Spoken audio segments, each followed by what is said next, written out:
Olá, seja bem-vindo ao nosso canal. Você vai assistir uma mensagem bíblica ministrada nos cultos presenciais da Paz Church Palmas. Abra o seu coração. Amém. Vamos dar mais uma salva de palmas para Jesus, aleluia.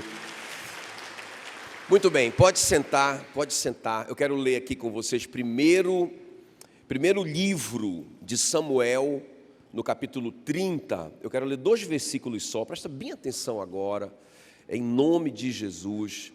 Fica muito focado. Diz assim, 1 Samuel 30, 3 e 4. Davi e os seus homens vieram à cidade e ei-la queimada.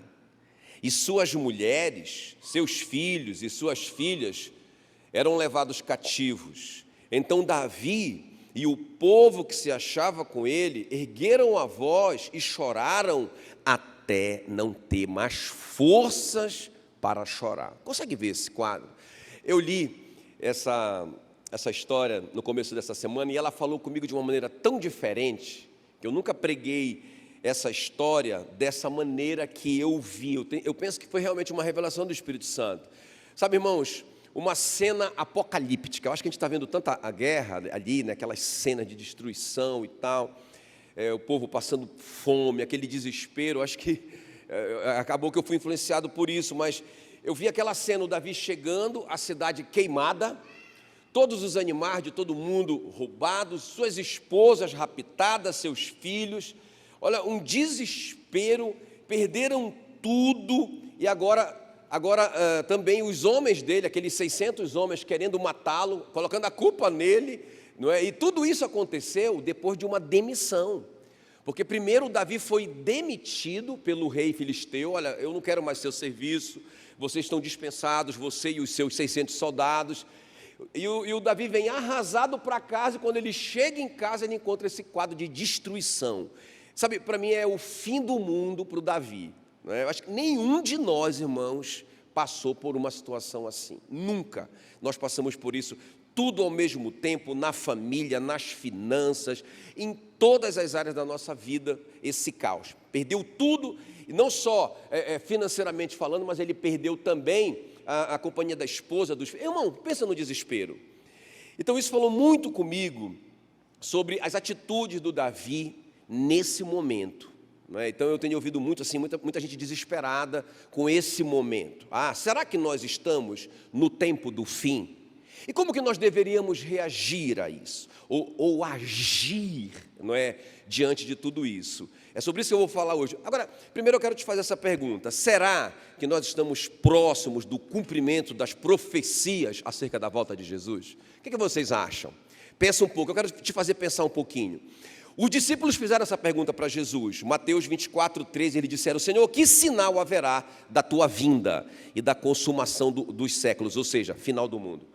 Qual é o sinal que a gente tem que ficar ligado, prestar atenção, para a gente saber que está se cumprindo, que vai chegar a hora? Aí Jesus falou algumas coisas assim. Não tem como eu falar tudo, mas quer ver? Preste atenção em algumas coisas que ele disse. Ele disse: haverá guerras e rumores de guerra. Mateus 24, 6 e 7. E se levantará nação contra nação e reino contra reino. Você pode até me dizer assim: não, pastor, mas guerra teve o tempo todo, rumor de guerra. Mas, irmão, essa guerra é uma guerra muito séria, não é? Porque assim, não só a guerra em si, ela já é muito diferente pela tecnologia envolvida. Muita gente vai morrer muito mais rápido do que nas épocas que a gente ouviu falar de guerra. Mas os rumores de guerra são muito importantes também, são muito relevantes, porque a gente vê o mundo contra a Rússia, não é? E aí, a pergunta: será que a China vai se envolver? Será que a China vai ser parceira da Rússia? E como que os aliados vão se relacionar com isso? Como que eles vão receber esse apoio da China à Rússia, se isso acontecer? O nome disso é rumor de guerra. Irmãos, é muito sério o que nós estamos vivendo. Agora, também Jesus falou sobre, nesse capítulo, epidemias e fome em vários lugares. Qualquer semelhança com essa pandemia terá sido mera jesuicidência, ok? Então, também Jesus falou uma coisa muito interessante sobre sinais que precedem o fim do mundo. Ele disse: Por se multiplicar a iniquidade, o pecado, o amor se esfriará de quase todos. Será que isso tem acontecido? Porque a minha pergunta para você é pensar, será que nós estamos próximos do fim? Nós precisamos pensar sobre isso. Então, irmãos, presta bem atenção. Esses dias alguns anos atrás, eu li o relato do pastor José, não é? Da MCM. Como que ele começou o Menina dos Olhos de Deus? Ele estava no Nepal, ele estava a trabalho no Nepal, ele é médico, e ele viu os caras jogando uma criança morta no lixo. Uma menina. Aí ele ficou chocado, irmãos, chocado com isso. Quando ele foi procurar saber, eles disseram, não, é porque ela é menina de prostituição. Então, os homens compram as meninas dos pais e usam a menina com prostituição, vendem para o outro e vendem. Como assim? Irmãos, eu estou falando, estou arrepiado aqui, sério, porque isso é a iniquidade em evolução. Chegamos nesse ponto. O pastor José ficou tão louco com isso, que ele voltou do Nepal e reuniu, não é, muita gente, muitos empresários, muitas igrejas. Gente, vamos fazer alguma coisa. Vamos comprar essas meninas então. E vamos colocar elas em umas casas para a gente protegê-las. Agora, o que isso me deixa assim? Será que esse é um sinal? Porque veja bem, irmãos, por se multiplicar a iniquidade, o amor se esfriará de quase. Isso é um sinal do final do mundo. Você vê, irmãos, uma situação dessa. E não é só agora em países muçulmanos ou países árabes. Irmãos, já se fala em legalização da pedofilia aqui no Ocidente. Não, porque é uma preferência do cara. Assim como tem homem que gosta de homem, mulher que gosta de mulher, tem uns que gostam de criança, coitado. Vamos legalizar a pedofilia. E já se fala isso, irmãos, de uma forma aberta. A iniquidade, olha o que a Bíblia diz, por se multiplicar a iniquidade. Irmãos, escuta o que eu vou te falar. Nós estamos vivendo um tempo de institucionalização do pecado. O que a Bíblia considerava pecado abominável, considera, porque a Bíblia não muda, não é? Nós estamos institucionalizando. Como nação, nós estamos aceitando e fazendo isso lei. Então, pode fazer isso no Brasil, pode fazer isso na Europa, pode fazer isso no mundo inteiro. Mas a Bíblia diz que isso é uma abominação. Não, mas não interessa. Nós institucionalizamos, nós legalizamos. Agora, o pecado é nosso, da nação. Irmãos, o pecado tem se multiplicado e por causa disso tem esfriado o amor. Nesse texto também de Mateus 24, eu acho que até dá já para vocês responderem, porque a minha pergunta é, será que nós estamos vivendo o tempo do fim? Não é? Já até dá, mas deixa eu colocar mais algumas coisas aqui. 3 vezes Jesus fala, olha, cuidado com o engano.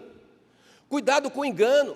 Não se deixe enganar. Ele diz, olha, por causa desses enganos na palavra, na doutrina, muitas pessoas serão enganadas, inclusive, se possível, até os eleitos serão enganados. Irmãos, nós estamos vivendo isso aqui. Não é? Vocês sabem que tem por exemplo, tem uma seita, vou falar só uma seita absurda, que é os santos dos últimos dias, não é? Os mormons. Vocês sabem que o Joseph Smith, que é o líder, que é o profeta que recebeu uma revelação pessoalmente do próprio Jesus, vocês sabem que esse cara tinha 27 mulheres. Isso não é segredo entre os mormons. Ele era um polígamo. E isso vai totalmente de encontro ao Novo Testamento, que o homem tem que ser marido de uma só mulher. E os caras estão pregando Cristo e apoiando a poligamia.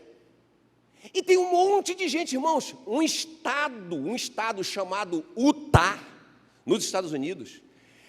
Eles são praticamente todos mormons. É uma loucura. Eles estão se espalhando pelo mundo inteiro. Jesus disse, cuidado, para que ninguém vos engane. Isso também é um sinal. E o último sinal, ele diz assim, olha, e será pregado este evangelho do reino por todo o mundo, para testemunho de todas as nações, então virá o fim. Irmãos, eu te pergunto, o evangelho já foi pregado por todo o mundo, na nossa geração? Já. Nós temos aí países que têm 1%, que a gente viu nesses 21 dias, 1% de cristãos, 0, alguma coisa, mas o evangelho já foi pregado. A questão deles aceitarem ou não é outra história. Mas, irmãos, todas as nações já ouviram o evangelho. Eu volto a te perguntar, será que nós estamos vivendo o tempo do fim?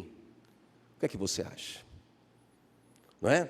Agora, se nós estamos vivendo esse momento, Jesus fez 2 advertências aqui. A primeira, ele disse assim, olha, assim como foi nos dias de Noé, também será a vinda do Filho do Homem, Mateus 24, 37. Como que será? Como será então a vinda do Filho do Homem? Versículo 38. Eles bebiam, casavam, davam-se casamento, até o dia que Noé entrou na arca. E não perceberam, senão quando veio o dilúvio e os levou a todos. Assim será também a vinda do Filho do Homem. Escuta bem, irmãos, se você responder aí, baseado nessas profecias de Mateus 24, que é o fim, a pergunta é, como é que você tem se relacionado com isso?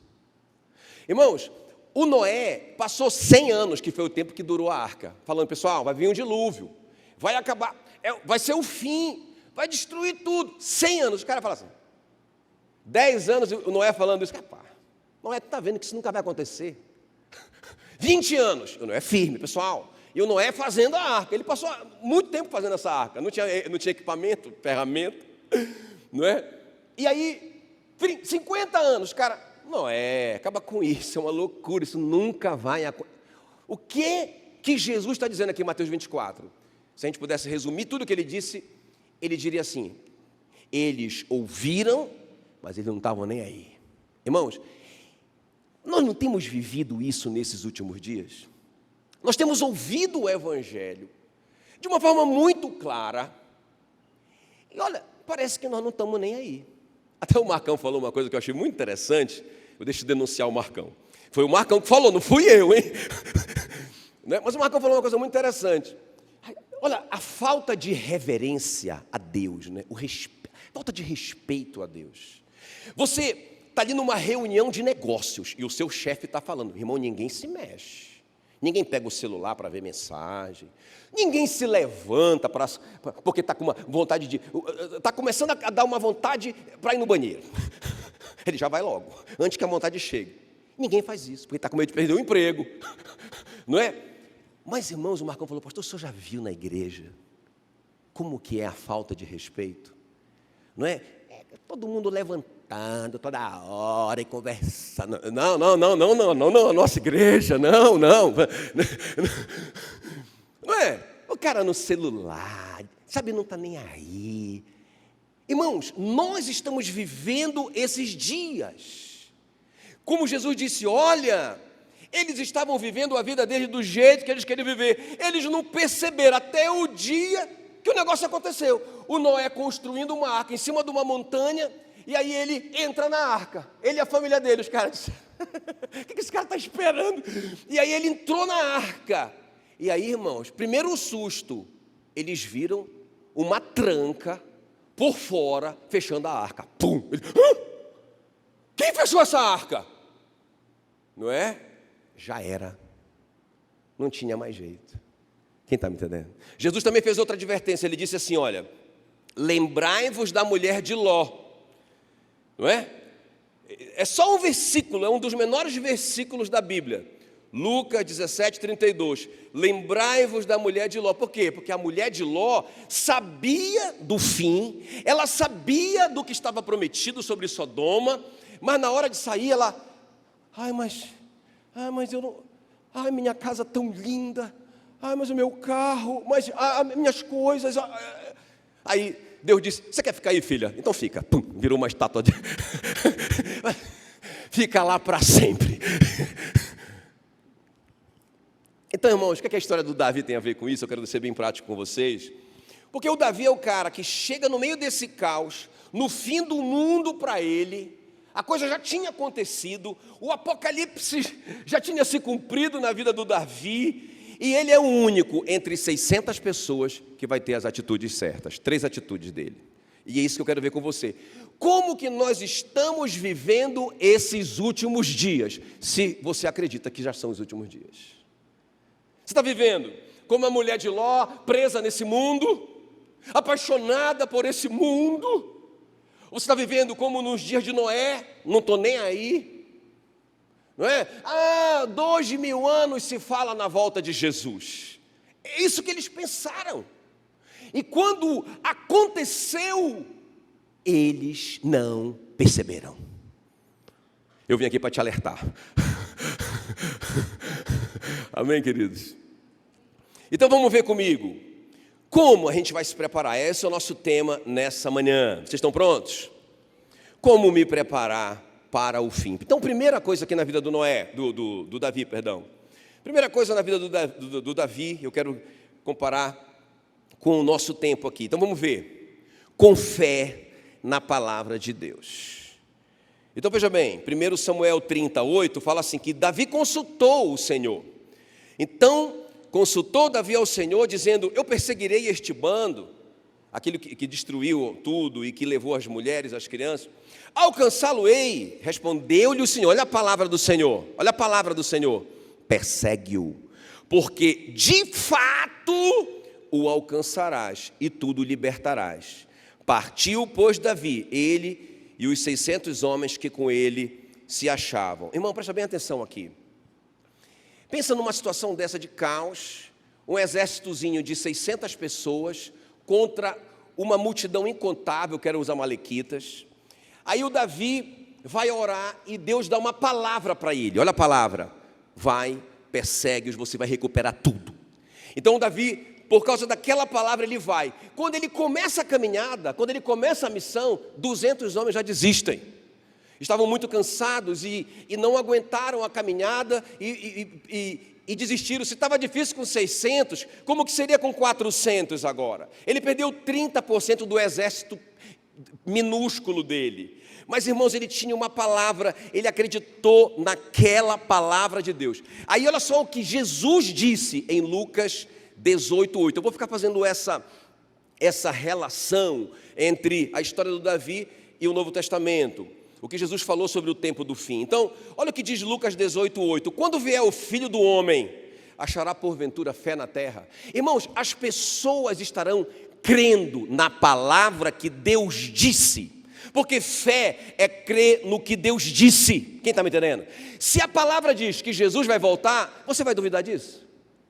Se a palavra de Deus diz que quando Jesus vier, naquele último dia, ele vai separar ovelhas e bodes, você vai duvidar disso? Olha o que diz Mateus 25:31.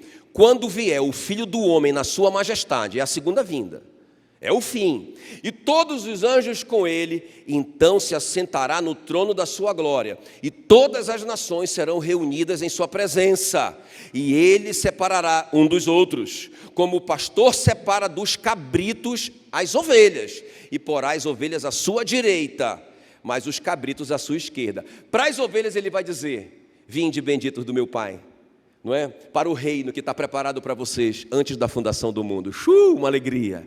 E para os cabritos, irmãos, eu não vou entrar no mérito da questão, né? Vamos falar de coisa boa, não é?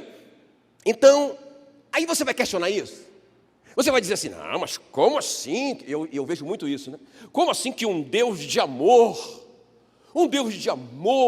vai deixar os bichinhos irem para um lugar, não é, que o fogo nunca apaga e o verme nunca morre, aonde há choro e ranger de dentes? Irmãos, eu já penso ao contrário. Eu penso assim, olha, ele veio para salvar, não é, a humanidade, ele deu o seu filho para isso, quem crê nele não precisa ir para lá, ele deu a opção. Eu digo, isso é muito amor, ele salvou, eu digo que ele salvou a maioria. Não é? Porque a gente não vê na Bíblia, olha, se viu uma multidão no inferno, mas a gente vê na Bíblia, se viu uma multidão no céu, e incontáveis como a areia da praia do mar. Dá uma salva de palmas para Jesus por isso. Irmão, você vai duvidar da palavra. O Davi não duvidou. Se Deus disse vai, você alcançará e você vai recuperar, não interessa o tamanho do seu exército, vai pela minha palavra. Irmão, você vai duvidar na palavra que diz que quem crer e for batizado será salvo, e quem não crer já está condenado? Você vai duvidar disso? Você vai duvidar da palavra? Mas Jesus disse, quando ele vier, será que ele vai encontrar fé na terra? Agora presta atenção, irmãos, é muito importante esse primeiro ponto aqui, é o ponto chave aqui. Como que eu tenho que me relacionar com o final do mundo, com o fim dos tempos? Eu não tenho que me relacionar com ele com medo. Ele está comigo aqui, ó. Com pavor, com especulação, com desespero. Vocês viram quando Davi chegou no final do mundo dele, eles choraram até não ter mais forças para chorar, mas um só se levantou e se fortaleceu no Senhor e recebeu uma palavra de Deus. E começou a viver naquele caos, no meio daquele caos, com uma palavra. Irmãos, o caos não acabou. Sabe, Deus não veio e resolveu tudo. Mandou a mulher de volta rapidinho, os filhinhos do Davi, um milagrezinho aconteceu. Não, irmãos, o caos continuou. Mas ele tinha uma palavra, quem está me entendendo? Quem está me entendendo? Então, como que a gente tem que se relacionar com isso? Com fé e não com medo. Agora, escuta bem, olha o que o Davi fez. 1 Samuel 30, versículo 4. Davi e o povo que se achava com ele ergueram a voz e choraram até não ter mais força para chorar. Davi, porém, se reanimou ou se fortaleceu no Senhor. Aí ele recebeu uma palavra. A minha pergunta para você é, como vai a sua vida devocional? Você tem se fortalecido no Senhor? Ou você só tem ouvido história e assistido televisão e desespero, como esses homens, e você está tão preocupado, prostrado no chão com a preocupação? Irmãos, olha só, quem fizer esse dever de casa e fortalecer no Senhor, e se fortalecer em fé, e crescer em fé, olha o que vai acontecer com essas pessoas, não é? Lucas 21, 28. Ora, ao começarem estas coisas a acontecer, olha o que Jesus disse: exultai e erguei a vossa cabeça, porque a vossa redenção se aproxima. Ei, já começaram a acontecer essas coisas. Como que a igreja tem que estar? Exultar é uma alegria muito grande. A igreja tem que estar celebrando, pessoal, Jesus vai voltar, Jesus já está voltando, Jesus já chegou, pessoal. Então, ele diz, exultai e erguei a vossa cabeça. Não é para ninguém estar olhando para baixo, não é para ninguém estar desesperado, não é para ninguém, não, é para que a gente esteja em alegria, porque nossa redenção se aproxima, aleluia. Agora, quem que vai ter essa atitude? Nesse tempo de fim, aquele que está se fortalecendo no Senhor, aquele que está fortalecendo a sua fé. Olha o que diz Apocalipse 22, 17. O Espírito e a noiva, a igreja, dizem, vem. Aquele que ouve, diga, vem. Aquele que tem sede, venha. E quem quiser, receba de graça da água da vida. Como que aquele que se fortalecer em fé nesses tempos de fim, ele vai estar dizendo assim, ó, vem, ele não vai estar preocupado, não é? Sabe, eu vejo muita gente preocupada, puxa vida, logo agora que eu já ia comprar minha casa própria. Cara, como que pode passar um pensamento desse pela cabeça de uma pessoa dessa? Não conhece a palavra, não é? Porque, irmãos, está na Bíblia que Deus foi, Jesus disse, olha, eu tenho que ir, porque na casa do meu pai tem muitas moradas, e eu vou preparar um lugar para vocês. E o cara está preocupado com a casinha dele aqui. Qualquer casa que você conceber na sua mente, irmãos, é um barraco velho comparado à sua casa no céu, meu irmão. Que isso? Eu lembro do Tiago, meu filho, né? O Tiago, a gente falando muito da vinda de Jesus e tal, e o Tiago falando assim, puxa vida, eu queria pelo menos casar antes. Eu falei, Tiago, deixa eu te falar uma coisa. Nem olhos viram, nem ouvidos ouviram o que Deus tem preparado para aqueles que o amam. Eu falei para ele assim, olha, realmente, mulher é um negócio maravilhoso. Eu concordo contigo, mas tem coisa melhor no céu. Por isso que a gente nem vai precisar de mulher no céu. Quem está me entendendo? Está escrito, não está? Olha o que diz 1 Coríntios 2, 9. Mas Como está escrito, as coisas que o olho não viu e o ouvido não ouviu e não subiram ao coração do homem, são as que Deus preparou para os que o amam. Então, irmãos, quem fizer o dever de casa, quem estiver crescendo em fé, quem estiver tendo realmente esse relacionamento com a sua Bíblia, sabe, quem estiver tomando essas decisões de remir os seus dias, porque os tempos são maus, remir o seu tempo porque os dias são maus, sabe, eu estou remindo, eu estou estudando, eu estou lendo, eu estou focado nisso, eu quero ter sucesso no que eu estou fazendo, mas o meu foco principal é o céu. O meu foco principal é a vida eterna. Então eu vou crescer em fé. É isso que você tem que estar fazendo nesses últimos dias. Quem está me entendendo? Por que o Davi não sucumbiu? Por que o Davi não ficou chorando lá até não ter mais nada?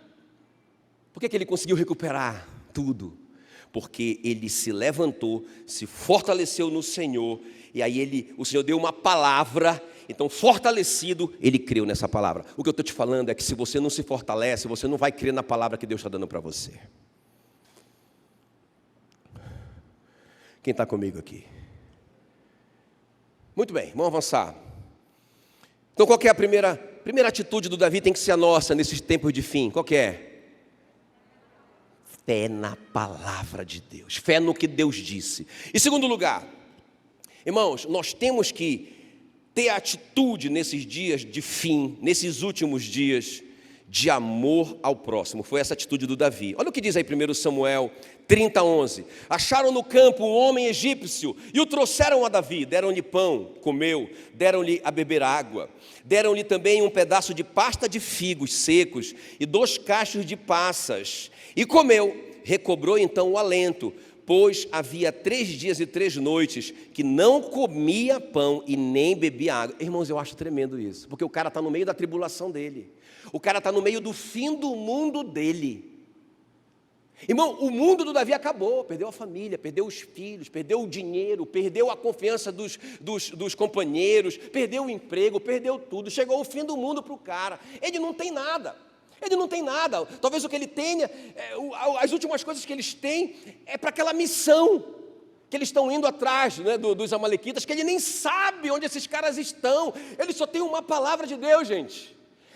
Deus não disse, olha Davi, vocês vão conseguir tudo, está aqui o mapa, está aqui as armas, ele só deu uma palavra, e o Davi então creu naquela palavra, foi com o povo, ele não sabia nem para onde ele estava indo, mas Deus mandou, ele foi. E aí eles encontram esse cara que está mais necessitado do que ele. Porque a única coisa que o Davi não perdeu foi a vida. E o cara estava 3 dias sem comer, doente, ia morrer. E o Davi, irmão, para o projeto pessoal dele. Olha, eu vou te falar uma coisa, irmãos. Quando eu leio isso, eu me estremeço. Não é? A pergunta que vem, Jackson, você faria isso? Não é? Sua família foi raptada, você perdeu tudo, você perdeu o emprego. Se der errado, esses caras que queriam te matar, vão te matar mesmo. Olha, e eu vou parar o meu projeto desesperado para ajudar um cara, para dar comida para esse cara, para me preocupar com esse cara. Meu irmão, que é isso? Irmão, deixa eu falar uma coisa, escuta bem. Nesses dias, vocês lembram da greve do caminhão? Lembra dos caminhoneiros? Eu vi uma cena que marcou minha vida. Marcou minha vida. Porque, irmão, pensa no negócio que foi... Pensa numa crise michuruca que foi aquela daqueles caminhoneiros, né? Crise michuruca. Aí ficava uma filhinha lá no posto. Mas um dia eu lembro que eu voltando para casa, aí a Meila pediu para comprar alguma coisa e eu entrei no mercado. Acho que estava até com ela. E a gente entrou no mercado. O mercado lotado. O que é isso? E todo mundo, aí tinha uma mulher lá com um carro gigante, aí a filha dela com outro carro atrás dela, aí elas um monte de arroz, um monte de feijão, um monte de tudo, o desespero. O cara falou assim para ela, o cara lá, o gerente, ele falou assim, gente, calma, não vai faltar nada para ninguém, calma. Agora se vocês pegarem muito, vai começar a faltar, calma. Irmão, entrou por aqui, saiu por ali, ela saiu brigando, desiste. Eu falei, meu Deus, imagina se fosse uma guerra. Imagina se fosse realmente a grande tribulação. Né? Porque o Jesus disse em Mateus 24 que vai haver uma grande tribulação que não tem referencial de comparação. Nunca houve na terra uma tribulação como essa. Leia a sua Bíblia. Aí eu fico pensando no Holocausto, que matou 6 milhões de judeus de fome. Eu digo, meu Deus, vai ser pior do que isso? Vai. Não é? Aí como que nós, como igreja, como povo de Deus, vamos nos relacionar com isso? Nós vamos ajudar pessoas? Nós vamos dar um pouco do que a gente já não tem. O Davi, coitado, só com aquela pasta de figo, não, dá para o cara. Eu imagino a crise que foi no exército, né? Davi, você não sabe quanto tempo a gente vai passar nessa missão. Você vai dar para esse cara, vai faltar para nós. Rapaz, eu vou deixar esse cara morrer? Irmãos, a resposta da igreja tem que ser uma resposta contra o mundo. Se a Bíblia diz que no final, nos últimos dias, o amor esfriará de quase todos, esse quase tem que ser nós. Quem está me entendendo? Esse quase tem que ser eu e você. Amém, queridos? Então, qual que é a segunda coisa aqui? Como que o Davi agiu? Com amor ao próximo, irmão. Romanos 5,5 diz que o amor de Deus é derramado no nosso coração, pelo Espírito Santo que nos foi dado. Quem tem o Espírito Santo aqui? Então você tem amor de Deus no seu coração. 1 Coríntios 13,5 diz que o amor não é egoísta, não busca o seu próprio interesse. Então, deixa eu te falar uma coisa aqui. Não fique desesperado. Procure alguém para você ajudar. Essa que tem que ser a atitude do cristão, do crente. Irmãos, amar o próximo é um atestado que nós damos para Deus, que nós o amamos de verdade. Porque o apóstolo João disse em 1 João 4,20, se alguém disser, amo a Deus e não ama o seu irmão, é mentiroso. Pois aquele que não ama seu irmão a quem vê, não pode amar a Deus a quem não vê. Então, nesses tempos de fim, irmãos, nós temos que deixar o amor do Espírito Santo se manifestar no nosso coração, porque muita gente vai precisar de ajuda. Quem está me entendendo? Ah, pastor, como que eu vou amar as pessoas? É só você ser cristão, é só você ser crente. Você não precisa, pastor, como é que eu faço para eu amar? Fica tranquilo. Você tem o Espírito Santo? Você vai amar. Né? Você vai amar as pessoas, você vai se preocupar com as pessoas. Pergunta para a pastora Meila, um dia desse, algum tempo atrás, eu estava numa crise pessoal, vou falar para você, eu não estou nem aí. Eu falei assim, sabe o quê? Cara, eu vejo todo mundo só pensando em ganhar dinheiro e ficando rico, e eu estou ficando para trás, né? Com 52 anos. Rapaz, sabe de uma coisa? Eu vou ganhar dinheiro também, moço. Esse negócio de igreja, eu comecei a pensar isso. Pensamento do diabo no meu coração. E eu comecei a dar moral para esse pensamento. Falei com a minha esposa e tal. Mas sabe o que foi que mudou o meu coração? Eu pensei, mas quem vai cuidar daqueles bichinhos? Porque eles vão por aí, por essas igrejas que só fala de milagre, milagre, milagre, milagre, dinheiro, dinheiro, dinheiro, dinheiro, dinheiro. Ninguém fala de Jesus, ninguém fala de cruz, ninguém fala de nada, ninguém fala de... Não, os bichinhos vão se perder tudo. Não, Senhor, eu vou ficar. Eu vou ficar. Irmãos, o nosso amor ao próximo é um atestado que nós damos para Deus de que nós o amamos.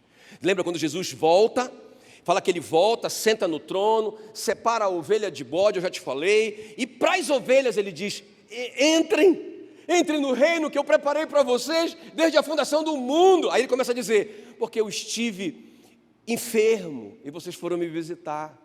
Eu tive fome, vocês me deram de comer. Eu estive preso e vocês foram me ver. E aí eles perguntam para Jesus, mas Senhor, quando que nós fizemos isso? Ele disse, quando vocês fizeram a um destes pequeninos que creem em mim, vocês fizeram para mim. Quem está me entendendo? Amém, queridos? Qual que é a primeira atitude do crente nesse tempo de fim? Fé na palavra. Qual que é a segunda atitude do crente nesse tempo de fim? Amor ao próximo. Eu estava lendo hoje de manhã, né? Jesus na cruz. Pensa, é o fim do mundo, né? O fim do mundo para aquele homem chamado Jesus. Ele está pregado na cruz, depois de ter apanhado muito, ter suado sangue, ter perdido muito sangue por causa da coroa, por causa dos chicotes. Ele está quase se desfalecendo na cruz, muita dor, as mãos atravessadas por pregos, os pés também. Ele está totalmente humilhado, completamente nu ali, sendo punido como se fosse um criminoso terrível. Irmãos, é incrível. Olha, ele fala 7 frases na cruz. 3 ele fala para Deus, diretamente. Mas 3 ele fala preocupado com as... 4, a maioria. Ele fala preocupado com as pessoas. Por exemplo, ele fala: Pai, perdoa-lhes, porque eles não sabem o que fazem. Ele está preocupado com o outro. Pensa bem, gente. Aí o ladrão que está do lado dele, começa uma briga entre os ladrões ali, e aquele ladrão diz para ele: Senhor, lembra-te de mim quando entrares no teu reino. E aí na cruz, do jeito que ele está, todo arrebentado, ele diz: hoje estarás comigo no paraíso. Já aproveita para salvar alguém. Ele olha para baixo, vê a mãe dele ali chorando muito, vê o João ali também. Ele chama os dois ali.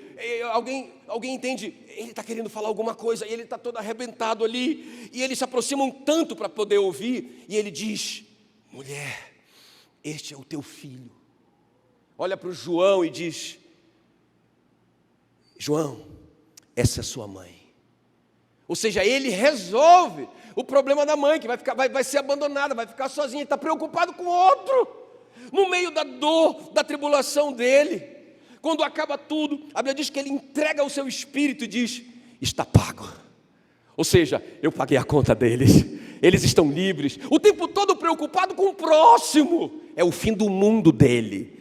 Mas ele ama com esse amor que eu estou te falando. Amém, queridos? Com amor que não é egoísta, o amor que é altruísta. Diga: não, aplaude Jesus por isso, aplaude Jesus por isso. Ele é lindo demais. Agora escuta bem. Com fé que eu tenho que andar nesses últimos dias, com amor e com generosidade. 1 Samuel 30:11 fala que eles deram para o homem ali, que estava morrendo, pão, ele comeu, deram-lhe de novo, água, de novo, versículo 12, deram-lhe, é só dar, também um pedaço de pasta de figos secos e 2 cachos, irmão, deram do que eles não tinham, sabe, essa generosidade. É interessante, quando o Davi conquistou tudo de volta, e mais os animais que eles tinham lá, os amalequitas, ele ficou rico, ele ficou milionário. Aí ele voltou milionário, tudo certo, deu tudo certo, ele salvou tudo. Aí ele chega ali com aqueles 200 que tinham abandonado, que tinham cansado. Ele falou assim, ele começou a pagar os caras. Os outros ficaram indignados, né? Mas eles não foram. Mas eles guardaram a bagagem. E a partir de agora é uma lei em Israel: o que guarda a bagagem vai receber o mesmo salário do que combateu ali. Porque se não fosse eles, a gente estava carregando peso. E abençoou os caras. Quando ele chegou em Ziclag, ele mandou presente para todo mundo, grandes presentes, e disse: esse é o despojo de Davi. Que cara generoso esse Davi. Irmãos, é assim que nós temos que lidar nos últimos dias, com generosidade. Por isso, olha, eu vou te falar uma coisa, e esse jejum e essa oferta que nós estamos fazendo hoje, é isso, irmãos. E se formos nós daqui a alguns anos? E se nós formos a igreja perseguida? Não é? Porque enquanto nós estamos orando, como disse o Willi, para eles não serem perseguidos, disse o irmão Yun, né? Eu já tinha visto, ouvido esse testemunho. Eles estão orando de joelhos para que a gente seja. Porque eles sabem que quando a gente é perseguido, sabe, quando a gente não tem mais nada para a gente se apaixonar, como a mulher do Ló, né? Que perdeu a salvação dela. Não é verdade? Deus foi lá e providenciou a salvação, sai todo mundo. O anjo pegou o Ló pela mão, corre comigo, Ló. E a mulher: mas eu tinha marcado com a minha manicure. O meu cabelo vai assanhar todo. Pessoas presas no mundo. Eu vou faltar à minha academia. Vou perder. Irmão, que bobagem. Então tá bom. Corre, Ló, pega as tuas filhas. Ela quer ficar. Ficou. Ficou para sempre. Quem está me entendendo? A alma generosa prosperará. Quem dar a beber será descedentado. Irmão, se você não fez essa oferta, eu ainda te desafio. Porque eu quero que a Paz Church Palmas seja a maior oferta desse negócio. Eu quero, não é? Meu sonho, sabe? Meu sonho, porque irmãos, pelo amor de Deus, nós temos liberdade, nós temos saúde, nós temos tudo o que nós precisamos. O mínimo que nós podemos fazer por esse povo que está morrendo lá pelas vidas é a gente ajudar eles financeiramente. Então, se você ainda não veio, não saia daqui sem fazer isso, em nome de Jesus. Deus ama a quem dá com alegria. Lembrem da palavra de Jesus, Atos 20 e 35. É mais feliz quem dá do que quem recebe. Diga aleluia. Sabe, irmãos, a gente tem que seguir o exemplo do nosso Pai. Tem algum filho de Deus aqui? Tem algum filho de Deus? Olha como que Deus fez. Romanos 8, 32. Aquele que não poupou o seu próprio filho, ou seja, o melhor que ele tinha, antes por todos nós o entregou. Porventura não nos dará graciosamente de graça, juntamente com seu filho, todas as coisas? Irmão, se ele não negou o melhor, que era Jesus, o mais valioso que ele tinha, ele vai negar as outras coisas? Buscar em primeiro lugar o seu reino e a sua justiça, as demais coisas vos serão acrescentadas. Amém, queridos? Nós temos que fugir da avareza, irmãos. A pessoa, lembra daquele cara que, Jesus contando a parábola, o cara constrói um grande celeiro e diz, olha, eu derrubei esse celeiro, eu construí um maior, e é porque eu tenho muita coisa, eu vou colocar todos os meus bens, e agora eu nem preciso trabalhar, porque eu já tenho muita coisa. Aí Jesus diz assim, louco, você é louco. Essa noite te pedirão a tua alma. Quer dizer, o cara não está pensando na alma dele, não está pensando na vida espiritual dele, só está pensando agora, aqui e agora. Aí Jesus diz, louco, essa noite te pedirão a tua alma, e o que tu tens guardado, para quem será? Esses dias eu li uma coisa que eu achei interessante, que o cara lá no funeral do Rockefeller, o homem mais rico da história, não é? E aí ele aproximou do contador dele e perguntou, fala só para mim, eu não vou falar para ninguém, quanto ele deixou? Aí o contador olhou para ele com aquela cara de mistério e disse, você não sabe? Não, ele deixou tudo. A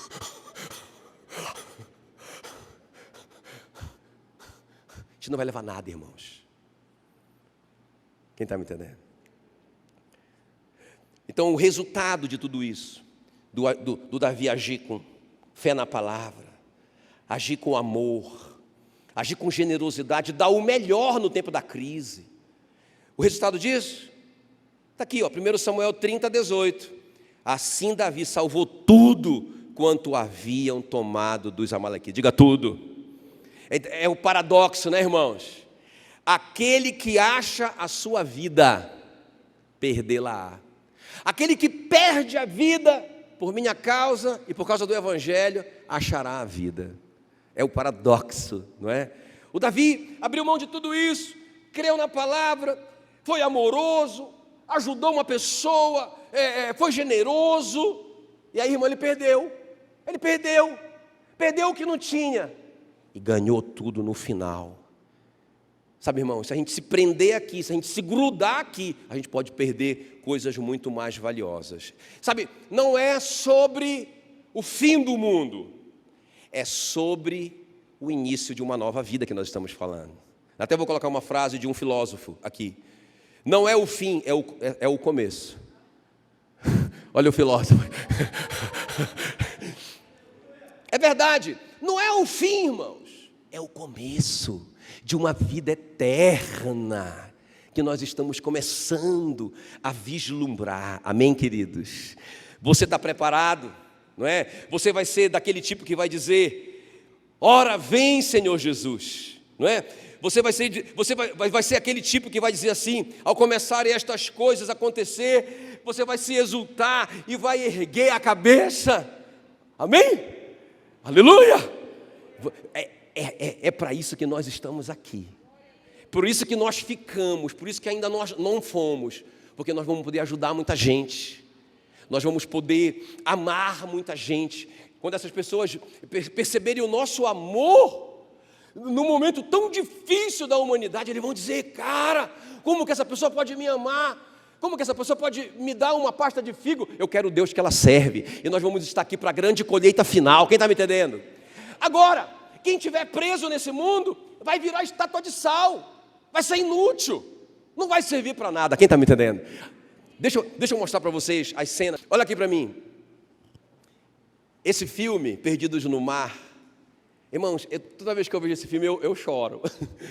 Porque, escuta bem, é a história é a história do Corpus Christi, não é? Que é um mega navio de resgate.